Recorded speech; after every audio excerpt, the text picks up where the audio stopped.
6 dying patients, 6 deathbed confessions. The same creature, the same forest, the same amber gold eyes staring back from between the trees, and the same nurse sitting at the bedside, hearing it all. That nurse was me. My name is Robert Allen Pelletier.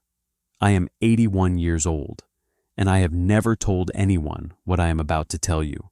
Not my colleagues, not my friends, not my family, not my own doctor. I kept the secret the same way all 6 of them kept it, in silence, for decades. But I was diagnosed with pancreatic cancer 4 months ago. My oncologist at Munson Medical Center in Traverse City gave me maybe 6 months. I know what dying looks like better than anyone alive. I spent 31 years watching it happen, and I see it in my own mirror every morning now. So this is my confession, not about what I did, about what I heard, about what 6 ordinary people in Cadillac, Michigan, told me in their final hours on this earth, and about what lives in the forests north of this town. But before I tell you what they said, you need to understand something about dying, about what really happens in those last days, because it is nothing like the movies. Dying is not peaceful. It is not dignified. It is a process. The body shuts down system by system. Kidneys first, usually, then the liver. The lungs fill with fluid. The skin changes color. The breathing becomes something called Cheney-Stokes respiration, a terrible pattern of gasping and silence that can go on for days. I saw it over 2,000 times, 53 years in nursing, 31 of those in hospice and palliative care, most of it through Munson Healthcare's home hospice program serving Wexford County and the surrounding areas. I held hands that were going cold. I watched the monitors flatten. I cleaned bodies and called families and drove home in the dark more times than I could ever count. But there is something else that happens in those final days, something most medical professionals do not talk about openly. It is called terminal lucidity. A patient who has been nonverbal for a week will suddenly sit up, clear-eyed, speaking in complete sentences, asking for people by name. It happens often enough that experienced hospice nurses learn to recognize it. It means death is very close. 24 to 72 hours, usually. And during those windows of clarity, people confess things. Affairs, crimes, money hidden in walls, children given away, lies that ruined other people's lives. I heard all of it. You sit at enough deathbeds, you hear the full catalog of human guilt. But 6 times across my career, between 1979 and 1998, I heard a confession that did not fit any category I understood. 6 dying people gripped my hand and told me about something they had encountered in the Manistee National Forest, something they had never told another living soul, something that stood on 2 legs like a man but had the head of an enormous canine, something with eyes that reflected light like amber glass, something that watched them with an intelligence that made every single one of them weep when they spoke about it decades later on their deathbeds. And here's the thing that still makes my hands shake when I think about it. They did not know each other. They had never met. They lived in different decades and different corners of this county. And they described the same creature, not similar creatures, the same one, down to the color of its eyes. The first confession came from a man named Harold Timmerman. October of 1979. I was 24 years old, barely 2 years into hospice nursing, still green enough that every death felt like a personal failure. Harold was 73, dying of emphysema in his farmhouse on 33 Road, about 11 miles north of Cadillac. He had been a logger for Weyerhaeuser for 38 years, worked the forests between Henrietta and Messick his entire adult life. His lungs were destroyed from decades of sawdust and cold air, and the 3 packs of Pall Malls he smoked every day until he was 60. His wife Bet had died in 1971. He lived alone with a bird dog named Captain and a television that got 2 channels. I visited Harold 3 times a week for the last 2 months of his life. Quiet man, polite, stoic in the way men from that generation were stoic about everything, including dying. He never complained, not once. Even when his breathing got so bad, he could only speak in bursts of 4 or 5 words between gasps. On October 17th, 1979, I arrived at his farmhouse at 6 in the evening. Found him sitting upright in his hospital bed. That was unusual. He had not sat up unassisted in 2 weeks. His eyes were clear. His breathing was still labored, but he was alert in a way I had not seen in a month. Terminal lucidity. I recognized it even then. I checked his vitals, adjusted his oxygen, sat down in the chair next to his bed to chart my notes. And that is when Harold Timmerman looked at me with those clear blue eyes and said something that changed the rest of my life. He said, "Robert, I need to tell someone before I go. I saw something in 1952 that I have never told anyone about, not even Bet, and I cannot die with it still inside me." What did Harold see in those woods back in 1952? He was 26, working a timber cut about 4 miles into the Manistee National Forest, east of a place called Baxter Bridge, a small crossing over the Pine River. The crew was cutting white pine in a stand that had never been commercially harvested. Old-growth timber, so remote they had to cut a temporary road just to get the equipment in. Harold stayed late one October evening, marking trees for the next day's cut while the rest of the crew headed back to camp. The sun was going down. The forest was doing what forests do at dusk, going quiet. But Harold said this quiet was different, like someone had turned the volume down on the entire world. No birds, no squirrels, no wind in the canopy, nothing. He felt the hair on his arms stand up before he saw anything. Then he heard something moving through the brush about 60 yards to his east. Heavy footsteps, but wrong. The rhythm was wrong. 2 legs, not 4, but with a weight and a stride length that did not match any person he had ever heard walking through timber.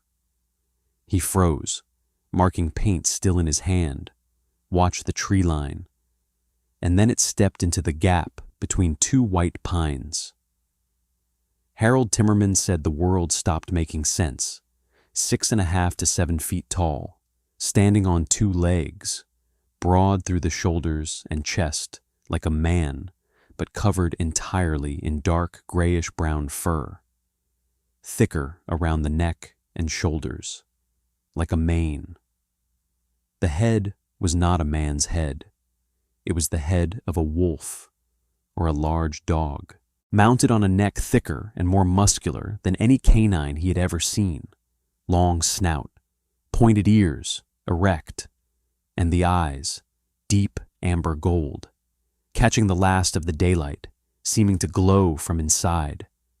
Its hands were like a man's hands, but larger, fingers ending in dark curved claws. It held them at its sides the way a person would stand, relaxed, like it had been walking and simply stopped to look at him. It stood there for 15 to 20 seconds. And Harold said in those seconds, he understood something that changed everything. The creature was not afraid of him. It was not surprised by him. It was studying him. The intelligence in those amber eyes was not animal intelligence. It was something else. Something patient, something that had been watching for a long time, and was deciding something about him. Then it turned its head slightly to the left, like a dog hearing a distant sound, stepped sideways behind the trunk of a white pine, and disappeared. Not ran away, disappeared, like it folded into the shadows between the trees. Harold stood there for 5 more minutes without moving. Then he walked back to camp, never told a single person, finished the timber contract, requested a transfer, never went back to Baxter Bridge, thought about it every single day for 27 years, dreamed about those eyes at least once a month. Harold Timmerman died at 4:17 in the morning on October 19th, 1979. 34 hours after he told me. I told myself it was the morphine, the hypoxia, a dying brain producing strange memories, a lonely old logger confabulating a monster from decades of working in the deep woods. I almost convinced myself. Almost. I went about my work, visited other patients, watched other people die, tried to file Harold's story away in the part of my brain where I kept things that did not make sense. But it would not stay filed. It kept surfacing. I would be driving north on 131, and I would see the tree line, and I would think about amber eyes in the fading light. I would be charting notes at 2 in the morning, and I would hear Harold's voice. I saw something. I cannot die with it, still inside me. I told myself it was an isolated incident, a single old man, a single strange story. It meant nothing. Then 4 years later, that theory was destroyed completely. Dolores Ketchum, 1983, 68 years old, retired school teacher, taught 4th grade at Lincoln Elementary in Cadillac for 30 years. Ovarian cancer that had metastasized to her liver and bones. Dying in her daughter's home on North Boulevard. Dolores was nothing like Harold, nothing. Small woman, sharp as a tack even in her final weeks. The kind of person who corrected your grammar while you were changing her morphine drip. Harold was a quiet lumberjack who lived in the country. Dolores was a talkative teacher who lived in town. Methodist church every Sunday. Bridge on Thursday evenings. Probably never set foot in the deep woods in her entire life.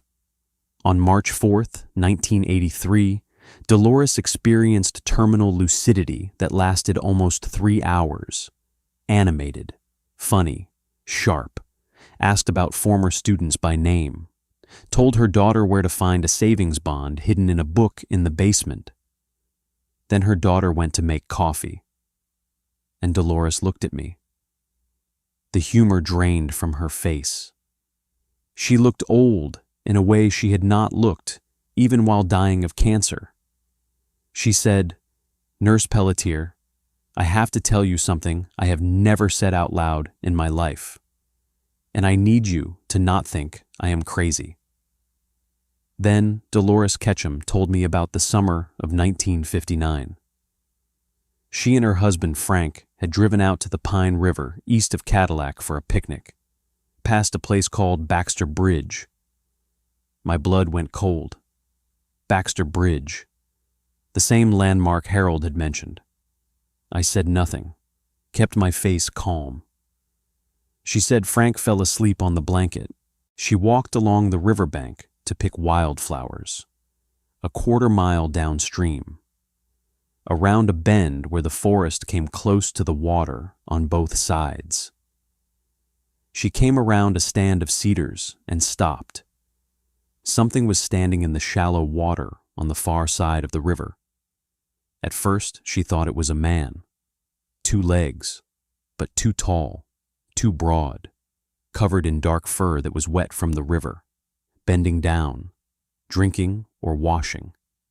Then it raised its head, looked directly at her across the water, and she saw that it did not have a human face.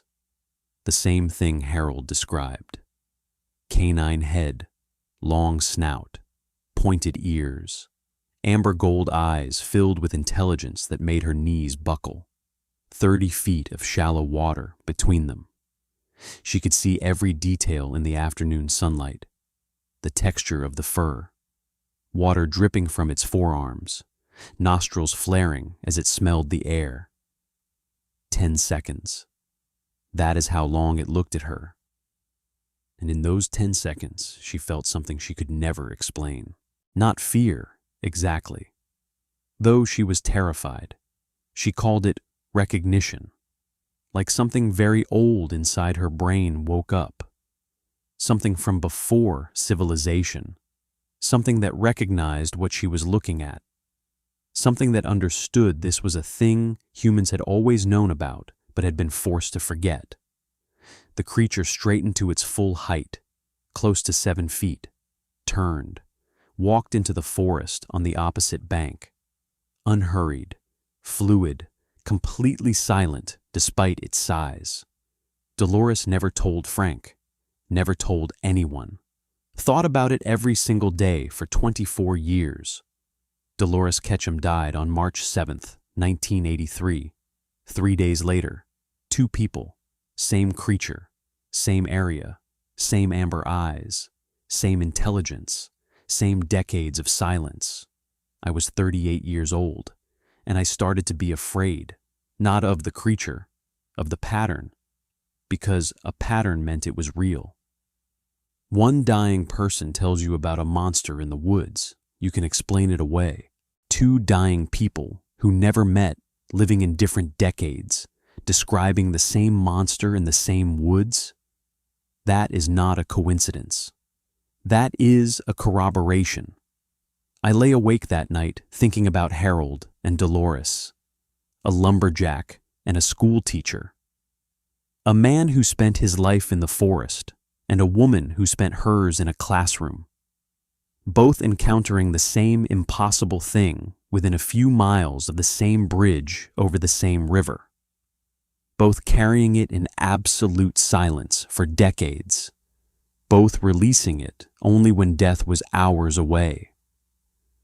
I began to wonder how many others there had been, how many people in Wexford County had seen this thing and died without telling anyone. How many secrets were buried in the cemeteries around Cadillac? Now think about this. A logger and a school teacher. 2 people who could not have been more different. 2 people who never met. 2 different decades. Describing the same impossible thing in the same stretch of forest. What are the odds of that being coincidence? I could not calculate them then. I still cannot calculate them now. But the confessions did not stop. The third one made it impossible to dismiss. Eugene Poole, June of 1987, 81 years old, Korean War veteran, 2nd Infantry Division, Chaussin Reservoir. This was a man who had watched friends die in temperatures that froze blood before it hit the ground. He was not a man who frightened easily. Dying of congestive heart failure in the veterans' wing of Mercy Hospital in Cadillac. His mind stayed sharp almost to the end. On June 11th, 1987, he asked me to close the door and sit down. He told me about the winter of 1964, deer hunting alone in the Manistee National Forest, northeast of Baxter Bridge, a mile off the Pine River, heavy hardwood timber, late November, 4 inches of snow on the ground, temperature well below freezing after sunset. Walking back to his truck on an old logging road, he heard something paralleling him through the timber to his left, assumed it was a deer. Then he noticed the stride pattern. 2 feet, 2 legs, heavy, very heavy, crunching through frozen snow in a rhythm that was unmistakably bipedal, keeping exact pace with him, 40 yards into the tree line. He stopped. It stopped. He walked. It walked.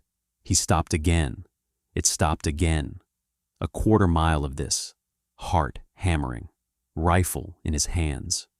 But whatever was pacing him stayed in the dark timber where he could not get a clear look. Then the logging road passed through a gap in the canopy, moonlight coming through. Eugene turned his head, looked directly into the tree line, and saw it, standing between two oaks, motionless, watching him, massive, 6.5, maybe 7 feet, 2 legs, dark fur, canine head, long snout, erect ears, those eyes, amber gold, reflecting the moonlight. He said those eyes looked at him the way an officer looks at a private, assessing, calm, in complete control. Eugene had faced Chinese infantry in human wave assaults at Chosin. He said nothing in his life had ever frightened him the way those 15 seconds in the moonlight did. The creature did not move, did not growl, did not threaten, did not advance. It simply stood there and let him see it, and he understood with absolute certainty that it was allowing him to see it. It had been tracking him unseen for as long as it wished. It chose that moment to reveal itself. That choice was deliberate. He raised his rifle, sighted on its chest. It did not react. It stood there looking at him over the barrel of a .30-06 like the gun was irrelevant, like it understood what the rifle was, and had decided it was not a concern. Then it turned, walked away into the dark timber without a sound. The forest went completely silent for 5 minutes after it left. Eugene said it felt like a warning, not a threat. A warning. He died on June 15th, 1987. 3 people, 3 separate decades. The same creature, the same eyes, the same stretch of forest around Baxter Bridge, all carrying it in total silence, all confessing it to me. I started keeping a private journal, a small spiral notebook I kept locked in my nightstand drawer. After each confession, I wrote down every detail I could remember: names, dates, locations, physical descriptions, behaviors, emotional responses. I could not help myself. The nurse in me needed to document, to chart, to track the pattern the way I tracked a patient's decline. 3 encounters spanning 3 decades. The same creature, the same height, the same fur color, the same canine head, the same amber gold eyes. 3 people who independently used the word intelligence to describe what they saw behind those eyes. 3 people who independently chose total silence over ridicule. I did not know what to do with this information. I was a hospice nurse, not an investigator. My job was to manage pain and comfort the dying. But the journal was there. The pattern was there. And I knew somewhere deep in the part of my mind I did not want to listen to, that I was waiting for the next one. But the 4th confession was the one that kept me awake at night. Marguerite Sokolov, August of 1991, 77 years old, Ukrainian immigrant, came to Michigan in 1948 with her husband Pyotr to work the cherry orchards around Traverse City. After Pyotr died in 1970, she moved to Cadillac to be near her son Alexei's family. Worked as a seamstress until arthritis stopped her. A stroke had left her partially paralyzed and mostly nonverbal for a month. On August 9th, I arrived at her son's home and found Marguerite sitting up in bed, speaking clearly for the first time in 5 weeks. Alexei and his wife were standing in the doorway stunned. She was speaking in a mixture of English and Ukrainian, agitated, pulling at the sheets, trying to get the words out before the window closed. I sat down, took her hand. She squeezed it with surprising strength, and she told me about the autumn of 1971, the year Pyotr died. After his funeral, she had driven out to the Pine River alone. Pyotr had loved to fish along the river near Baxter Bridge. My hands were shaking when she said those words. Baxter Bridge. I kept my face calm. She wanted to sit in a place where she felt close to him. Saturday afternoon in October, she walked down to the riverbank, sat on a fallen log, cried for her husband for a long time. The sun went down. She did not care, too deep in grief to think about driving home in the dark. Sitting on that log in the twilight, wiping her face with a handkerchief. That is when she realized she was not alone. A shape at the edge of the tree line, 50 feet away, perfectly still, watching her. At first she thought it was a bear on its hind legs. Then it moved slightly. She saw the outline against the darkening sky. Not a bear, the body of a very large, very muscular man. But the head was the head of a wolf. Pointed snout, tall pointed ears, dark fur blending with the shadows. The eyes caught the last of the light. Amber, like old honey, looking at her with something she could only describe as recognition. And here's the part that still haunts me. She felt no fear, none. A woman alone in the dark woods with something inhuman. And she felt no fear at all. She said what she felt was witnessed, like the creature understood her grief. It had seen grief before. It knew what loss looked like. They stayed like that for several minutes, her crying on the log, the creature watching from the tree line. Then it turned, dissolved into the forest without a sound. She never went back, never told anyone. Spent 20 years wondering if Piotr had seen it too during all those years fishing the Pine River. She asked me whether I thought the dead could see such things more clearly than the living. I held her hand, told her I did not know. Marguerite Sokolov died the following morning. I sat in my car in her son's driveway for 20 minutes, gripping the steering wheel, unable to drive. 4 confessions. A logger, a school teacher, a war veteran, an immigrant seamstress.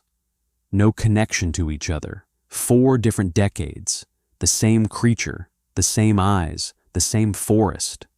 The 5th confession was the hardest to hear. And what Thomas Birch told me added a detail that none of the others had mentioned. A detail that changed everything. November of 1994. Thomas was 59, the youngest of the 6 by a significant margin, dying of ALS, Lou Gehrig's disease, deteriorating fast. He had been a mechanic at Boone's Garage in Cadillac for 22 years. Quiet man, rebuilt engines, kept to himself, never married. By the time he became my patient, he could barely speak. The disease had taken his motor function piece by piece. His voice was reduced to a slurred whisper. I had to lean close to understand him. On November 3rd, 1994, Thomas had a period of improved speech that lasted about 2 hours. Not full terminal lucidity, but enough clarity to form sentences I could follow. He asked me to shut off the television and listen. He said he had been carrying something for 18 years. Did not want to die with it unsaid. Summer of 1976. He was 21, fishing alone on the Pine River, 2 miles upstream from Baxter Bridge. Weekday evening in August, getting dark, packing up his gear. That is when he heard the sound, a vocalization unlike anything he had ever heard. Not a howl, not a bark, not a scream. Somewhere between a low growl and what he could only describe as a word. A single syllable that resonated in his chest like a bass note from an organ. 4 seconds. The sound paralyzed him. Not with fear, something deeper, something instinctual. His body simply would not move. Then the source of the sound stepped out of the forest onto the riverbank. 80 yards upstream. The same creature, 2 legs, 6.5 to 7 feet, dark fur, canine head, amber eyes. But Thomas saw something else, something that still wakes me up at 3 in the morning. the creature was not alone. A second one stood partially behind it, smaller, maybe 5.5 feet tall, lighter fur, gray-brown instead of dark gray. It moved differently, more cautiously, staying close to the larger creature the way a younger animal stays close to a parent. The larger one stood on the riverbank, looked downstream at Thomas across 80 yards. He could feel the weight of its gaze even at that distance. 10 seconds. Then it made a sound, a quiet rumbling vocalization clearly directed at the smaller creature. And the two of them turned and walked back into the forest together. The way the larger one guided the smaller one, the way it positioned its body between the smaller creature and Thomas, the way it looked back once before they disappeared, unmistakably parental, protective. Thomas was weeping by the time he finished, struggling to produce tears through a body that barely functioned. He said the thing that haunted him for 18 years was not the creature itself. It was the tenderness. Seeing something that impossible, something that terrifying, demonstrating love and protectiveness toward its young.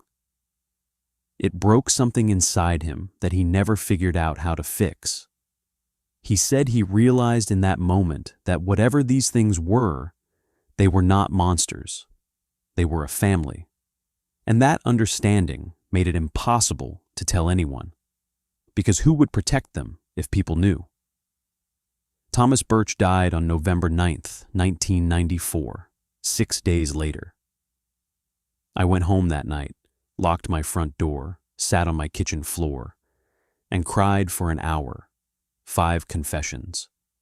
3 decades of my career.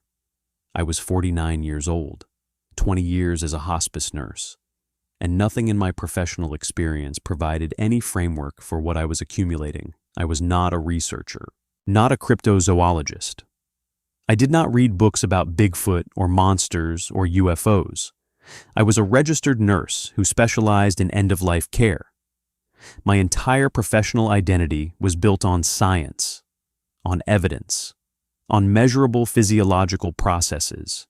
And yet I had 5 independent testimonials from 5 dying people who had no reason to lie, no connection to each other, no knowledge that anyone else had seen what they had seen, all describing the same impossible thing in the same patch of Michigan forest.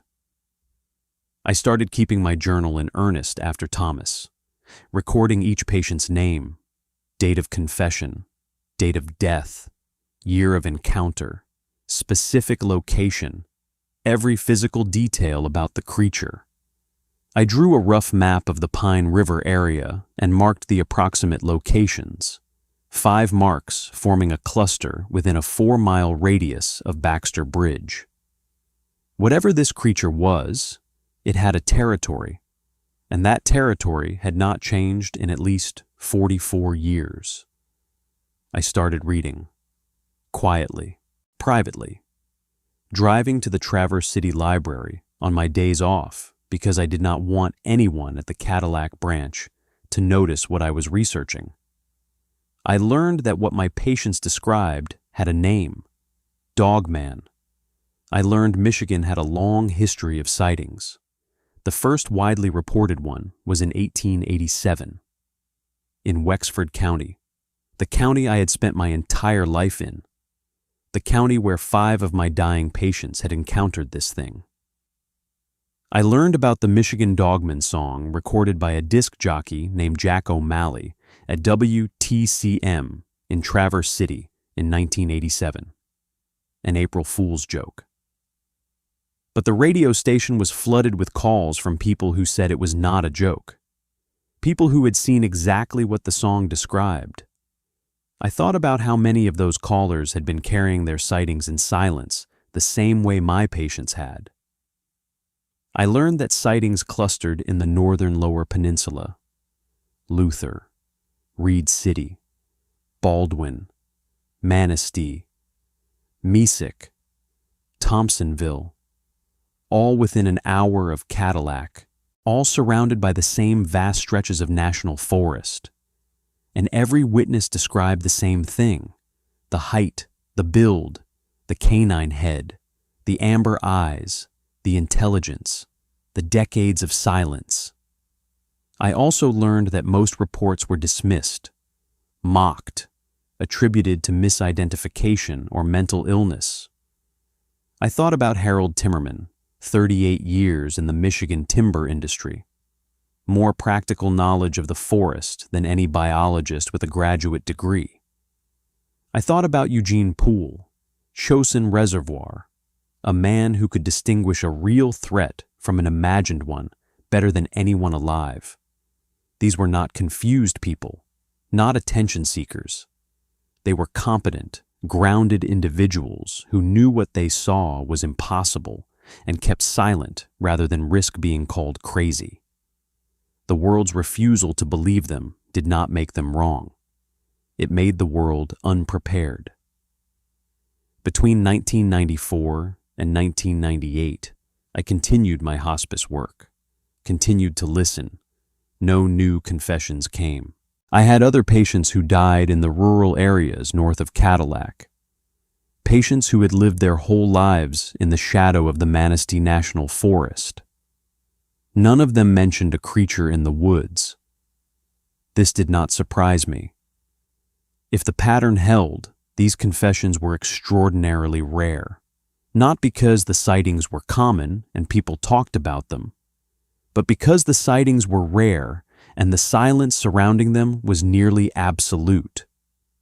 I calculated once that if each of my 5 patients represented a single sighting from a population of people who lived near the Pine River corridor over 5 decades, and if even a small fraction of other witnesses had died without confessing, the total number of sightings could easily be in the dozens, maybe more.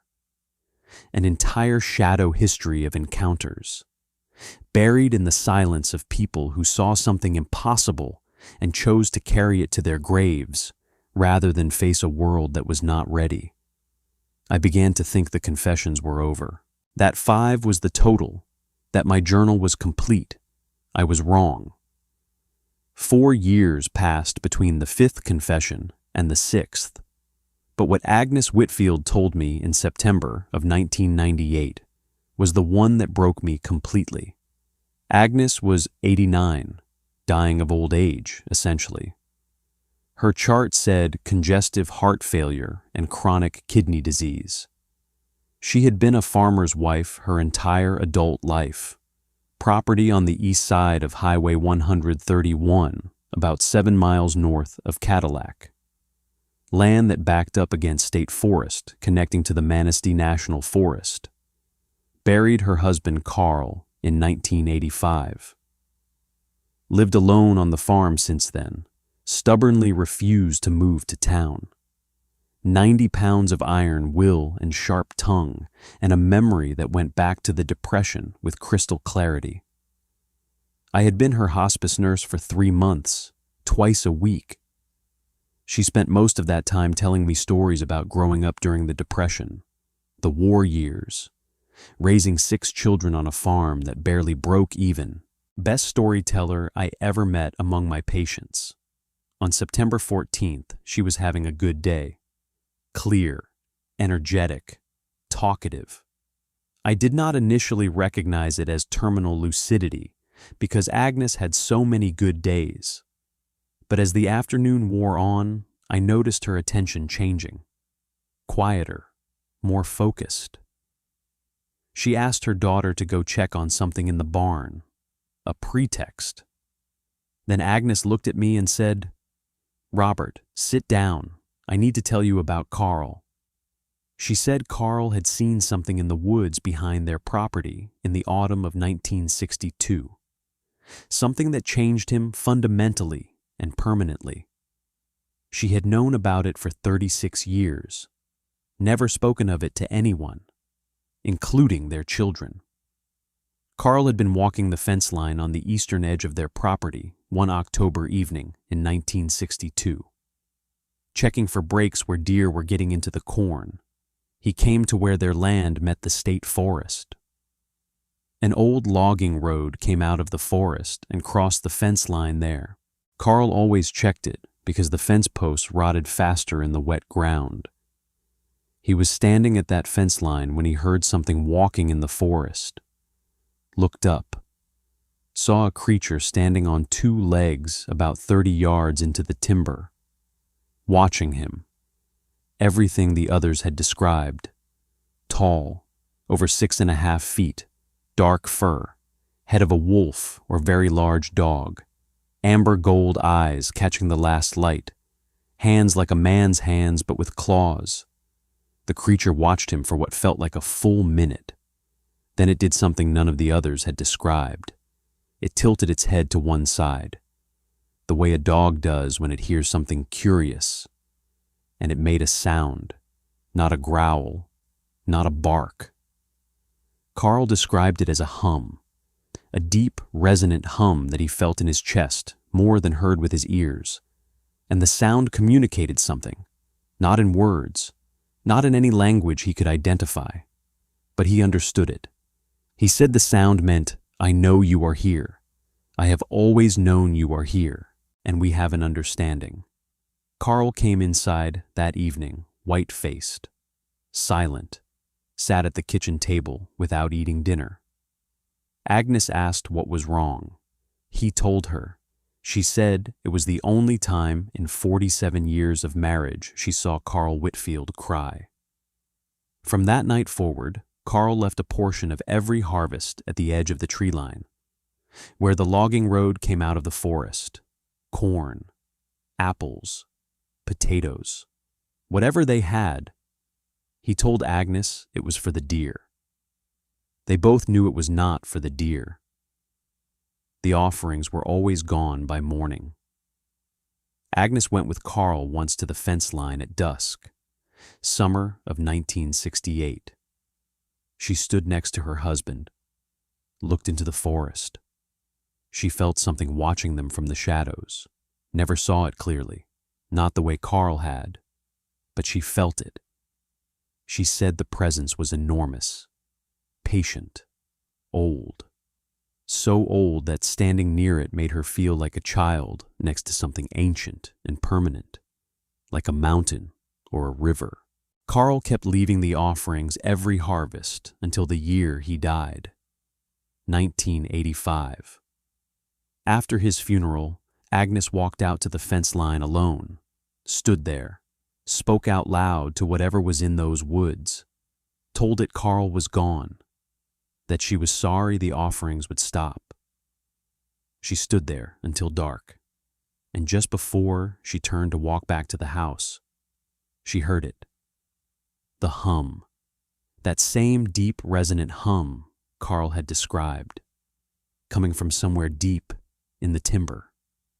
She said it sounded like acknowledgement, like grief, like one old thing recognizing the passing of another old thing.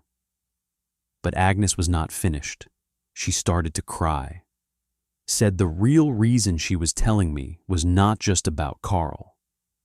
For the last 13 years since Carl died, something had been leaving things on her back porch. Small things. A bundle of wildflowers twisted together with grass. A pile of acorns arranged in a neat circle. Once, a smooth river stone placed exactly in the center of the top step. Always in the mornings, only in autumn. Around the time Carl used to leave the harvest offerings, she never told her children. They would think she was senile. She believed with absolute certainty that the creature was returning Carl's kindness, leaving offerings of its own. Agnes Whitfield died on September 17th, 1998. 3 days later, 4 in the morning, the hour when most of my patients died. I have always wondered about that hour, 4 in the morning, the body's lowest ebb. Core temperature drops.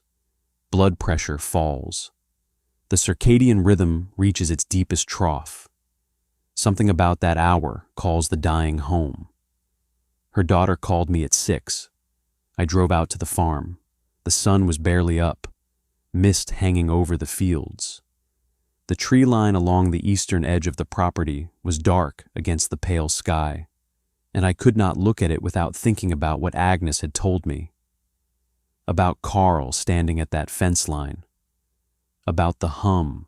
About 23 years of offerings exchanged between a farmer and something that should not exist.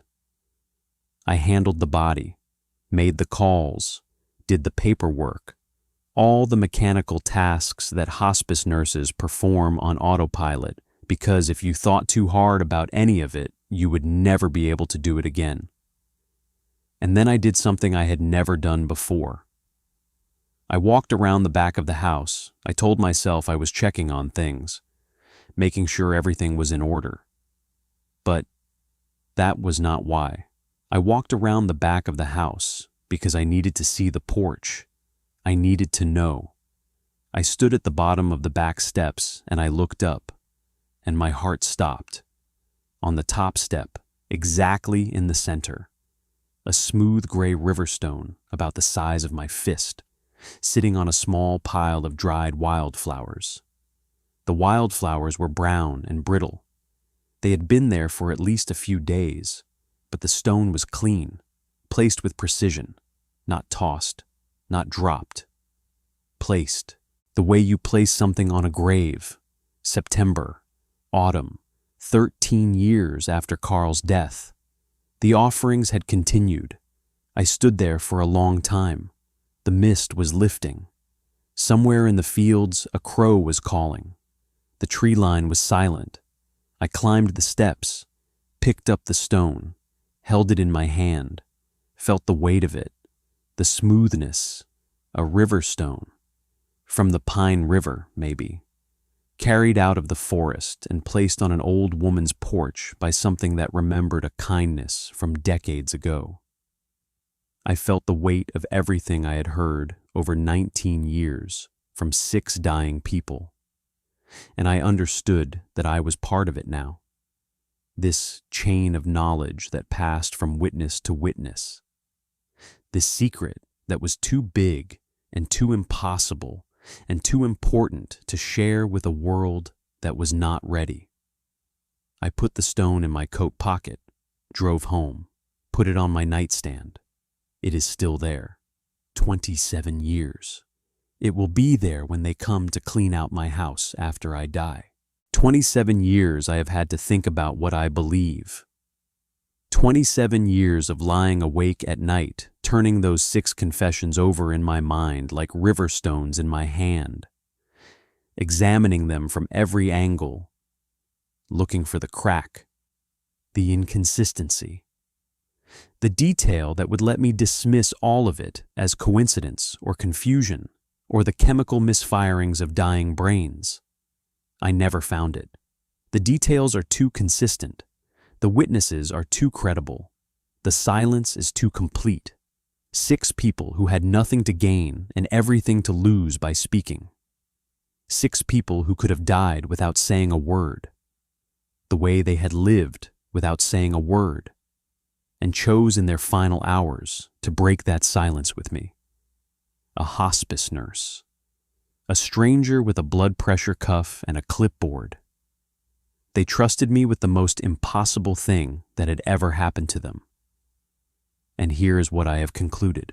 The forests north of Cadillac, in the area surrounding the Pine River and Baxter Bridge and extending into the Manistee National Forest, are home to at least a small population of creatures that match the descriptions given by my 6 patients.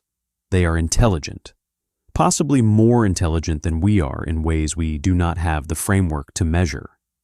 They are aware of us, have been aware of us for a very long time.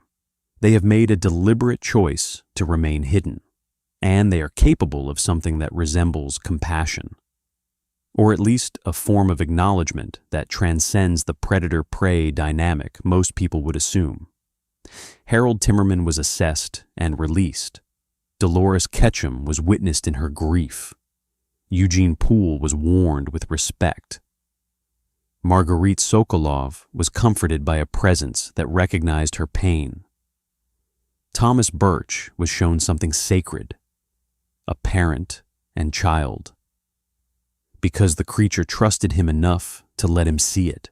And Carl and Agnes Whitfield entered into a relationship of mutual respect with something that most of the world insists does not exist.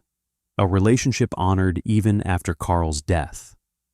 These are not the beliefs of a scientist. I know that. These are the beliefs of an 81-year-old man who spent his professional life at the border between living and dying, who listened to the final words of over 2,000 people, and who has concluded that the 6 most truthful things he ever heard were all about the same impossible creature. People do not lie on their deathbeds. Not about this. Not with this kind of consistency and detail and emotion. I know the difference between a confused mind producing nonsense and a clear mind finally releasing a truth it has carried for decades. These 6 people were telling the truth. I would stake whatever is left of my life on it. I am going to die soon. The cancer is moving faster than expected.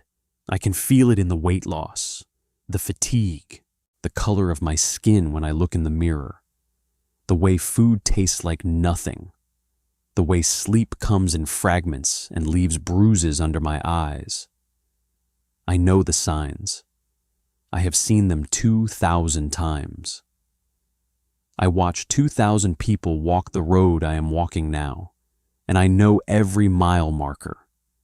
I do not have a deathbed confession of my own. I never saw the creature with my own eyes.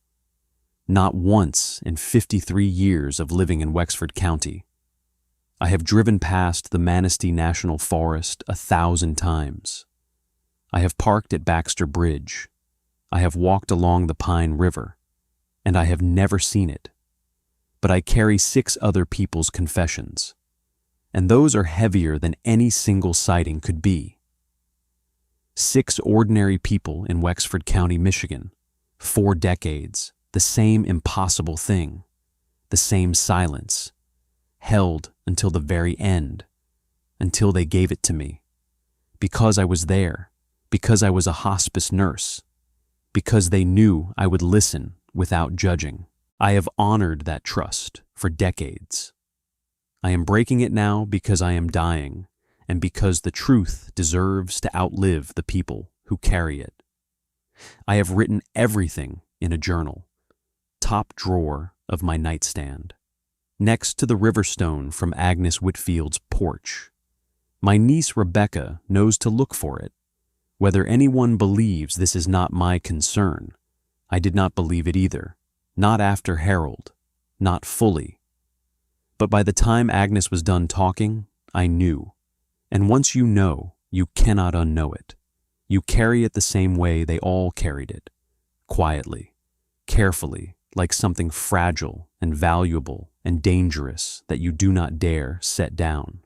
The Manistee National Forest is 497,000 acres of timber and river and darkness, one of the largest national forests east of the Mississippi. People drive through it every day, on their way to Traverse City or Mackinac City. They see trees, they see sky, they see nothing unusual. They keep driving. But 6 dying people in Cadillac, Michigan told me what else is in those trees. And I believe them. I believe every word. So here is what I want you to think about.